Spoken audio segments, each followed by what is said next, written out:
What is Arms Race? In this video, I will be walking you through everything you need to know about the new game mode in Borderlands 3 called Arms Race. Hello gamers, my name's Eric and welcome to Review Time Gaming. Make sure you subscribe to this channel and let me know in the comments what kind of content you want to see next. Let's get started. What is Arms Race? Arms Race is a new replayable mode within the game featuring battle royale elements. You can play it solo or with up to 4 players. You can play it on any mayhem level, and at the time of this recording, extracting legendary loot from Arms Race is the only way to get the new legendary loot that comes with this DLC, and there are a lot of really cool new guns. In summary, you spawn in with no gear and no skills and hunt down the best gear you can find. As the map shrinks, you beat the boss and extract the legendary loot you find. How do you get Arms Race? Arms Race is part of the Designer's Cut DLC content in Season Pass 2. To get access to Arms Race, you need to have access to the Season 2 DLC either by purchasing the Season 2 Season Pass or by purchasing Designer's Cut, which is the first half of the Season 2 DLC content. Once you have it downloaded, travel to Sanctuary 3 and you will see the mission for Arms Race posted up on the left hand side by the quick change station. After some dialogue, you will be instructed to fast travel to the new area called Stormblind Complex in the planet Pandora, and you will be in the Arms Race starting zone. Map. You spawn into a newly designed map on Pandora called Stormblind Complex. On screen you will see what that map looks like. This is a murder cane. The circle shrinks every few minutes until it reaches the center of the map. If you get caught in the murder cane, you will lose shield and health and eventually die as seen on screen. The map shrinks every few minutes as what is called a murder cane closes in, making the areas accessible on the map fewer and fewer. If you've played a battle royale game like Fortnite or Call of Duty Warzone, you will be very familiar with this mechanic. These chests are all of the red chest locations.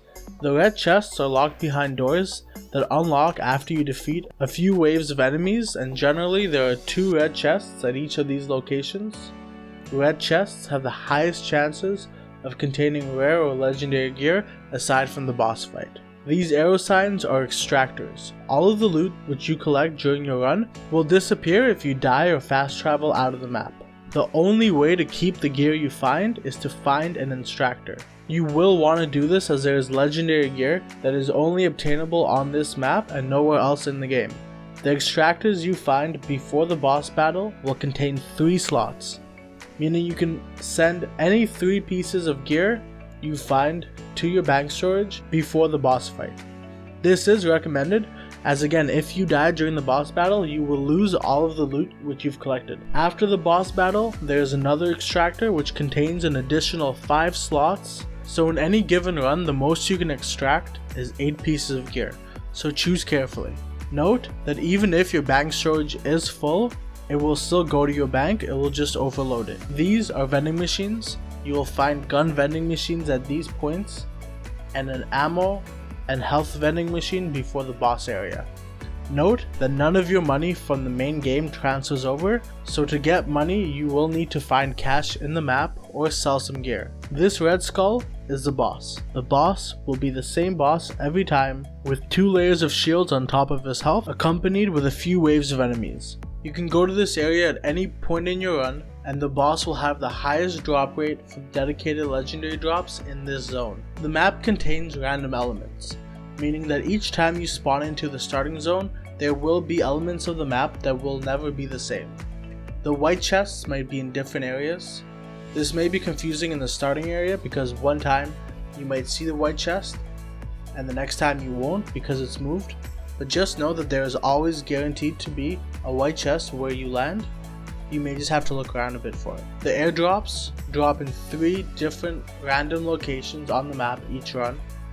The murder cane is random as well. It may shrink to different areas of the map each time. Just keep in mind that it is always guaranteed to end up in the center of the map where the boss is.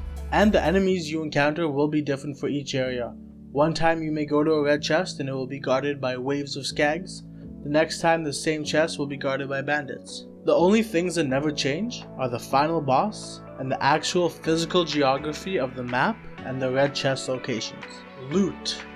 You spawn in with no guns and no gear.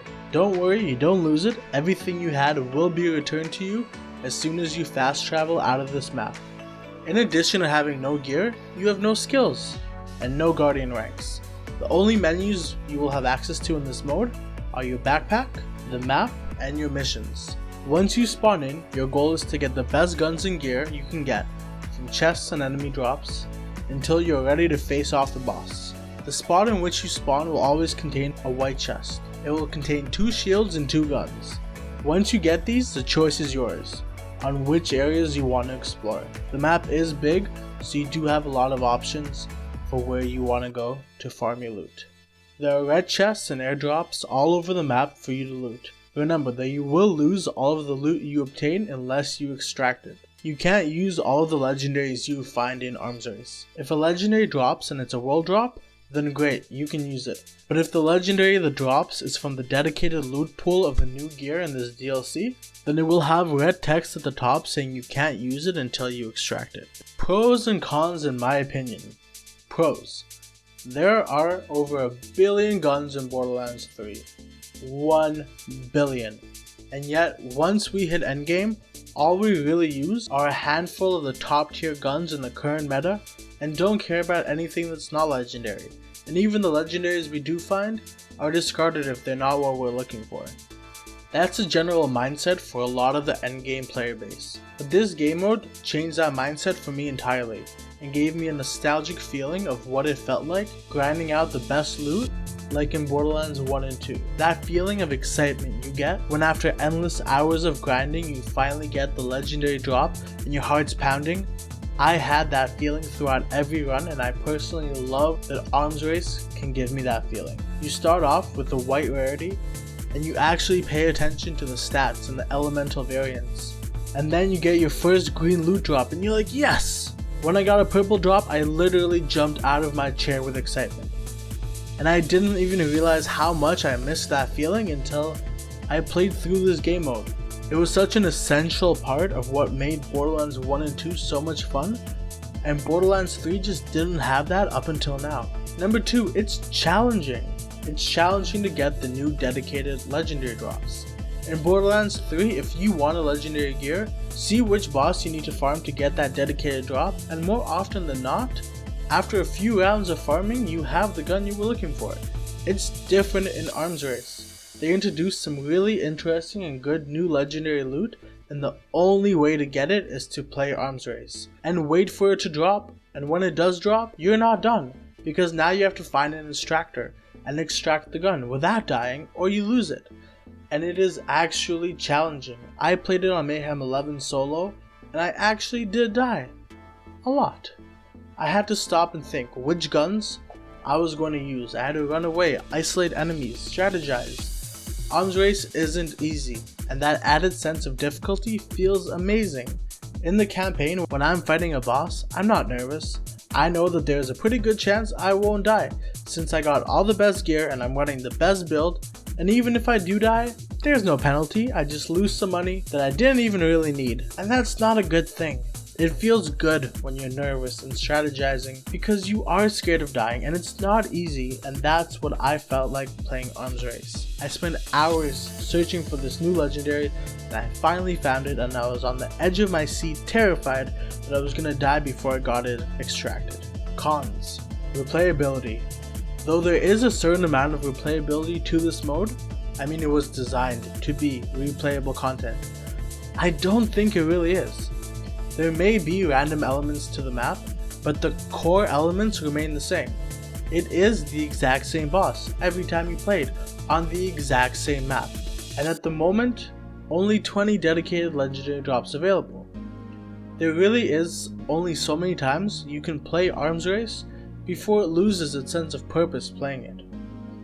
What it does have going for it is that there are 20 dedicated drops, because if you are trying to find a specific variant for one of these drops, then yes, you will be playing Arms Race for quite some time until you get it.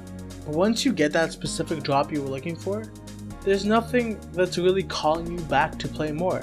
Right now, it just came out. A bunch of people are excited to play something new.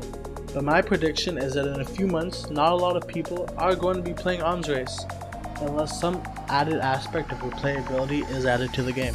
Verdict. This game mode is unlike ever seen before in the entire Borderlands franchise. It's basically Borderlands' rendition of Battle Royale with a focus on loot instead of on a multiplayer aspect. Arms Race is going to be an extremely controversial topic. Some people will love it and others will hate it.